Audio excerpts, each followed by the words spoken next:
Salve, sono Roberto Fabbri e oggi vi presenterò il mio nuovo libro Chitarrista classico autodidatta Anthology, livello facile.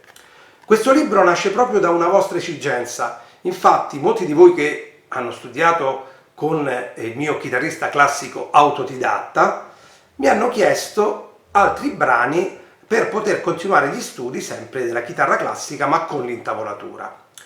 Allora, dal momento che era uscita da poco, anzi è uscita da poco, una Guitar Master Anthology, ossia una raccolta di oltre 250 pagine con 170 pezzi dal Rinascimento ai giorni nostri, ho selezionato da quella antologia alcuni brani più facili dove ho potuto inserire l'intavolatura.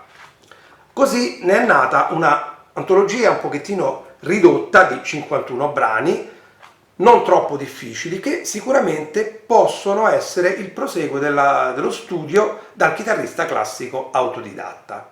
Qual è la differenza di questa antologia rispetto ad altre che potreste trovare in commercio sempre con l'intavolatura?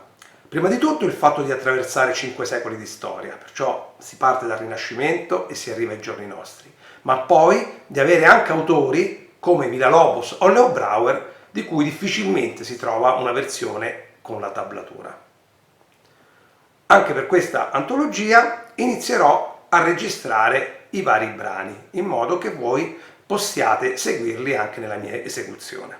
Dal momento che questi brani sono presenti sia in questa antologia che nella Guitar Master Anthology, le esecuzioni dei pezzi varranno per tutte e due le pubblicazioni. All'inizio di questa antologia troverete delle trascrizioni per liuto di un musicologo e liutista della metà dell'Ottocento, Oscar Chilesotti.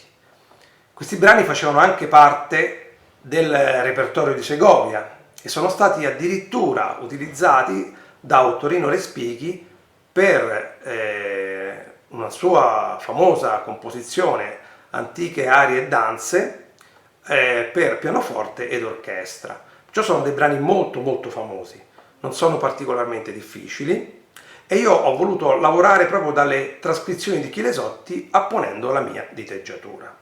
Questo pezzo alterna delle situazioni di accordo a una linea melodica. Attenzione a cercare di suonare il più possibile gli accordi simultanei, anche se non sempre, perché poi troverete delle indicazioni di arpeggio sugli accordi. Quando abbiamo una semifrase che si ripete, cercate di dare una sonorità diversa, per esempio prima forte nelle prime due battute e le seconde due un pochettino più piano come intensità sonora e così via. Perciò cerchiamo di diversificare le dinamiche sulle ripetizioni per quanto possibile. Il brano è in 4 tempi, iniziatelo a studiare lentamente.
Abbiamo visto di Anonimo del XVI secolo, balletto nella trascrizione di Oscar Chilesotti.